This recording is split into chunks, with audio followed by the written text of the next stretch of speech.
Thank you for joining us Yeah. today, Dr. Romanosky. Just wanted to get to know you a little bit more. What is your favorite animal? My favorite animal would have to be a snow leopard. I've always been a cat lover my whole life. My first word was cat, actually. So, of course, my favorite animal would be a feline. And I did a project on snow leopards when I was younger, and I fell in love with them ever since. They're beautiful animals. They live up in the mountains of Nepal. They're mysterious. They're known as the ghost cats because a lot of people don't see them a lot.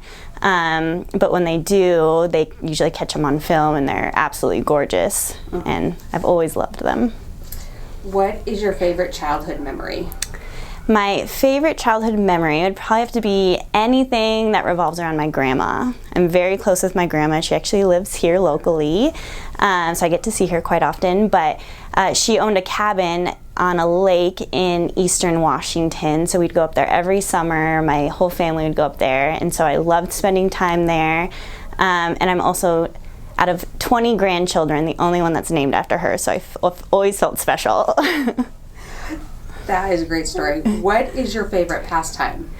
My favorite pastime would have to be baking. I love baking. I love my specialty is chocolate chip cookies. And I recently started making these cookies that have orange and cranberry in them, which are delicious. So I love baking, and I was just gifted a KitchenAid mixer, which makes my life so much easier. What is one embarrassing thing about you? So an embarrassing story I have was from when I was probably about 7, and I went to a toy store with my family called FAO Schwartz up in Seattle. And like I said, I've always been a cat lover, and so this kind of ties into that. But I was by myself. I was kind of sitting on a beanbag that they had at this huge toy store.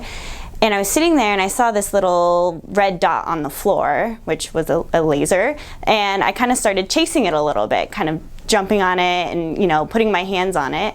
And then after a little bit, I looked up, and there was an employee sitting there with a laser pointer and a couple customers behind him laughing at me.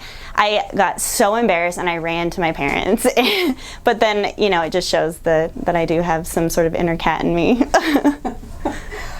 Tell us something funny or unique about yourself that we don't know yet.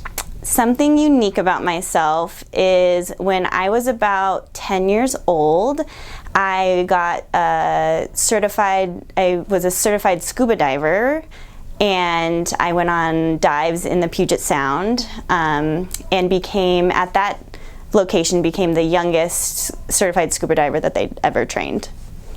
Impressive. So, yeah. Well, thank you. Yeah, you're welcome. That was it. Thank you. Yeah.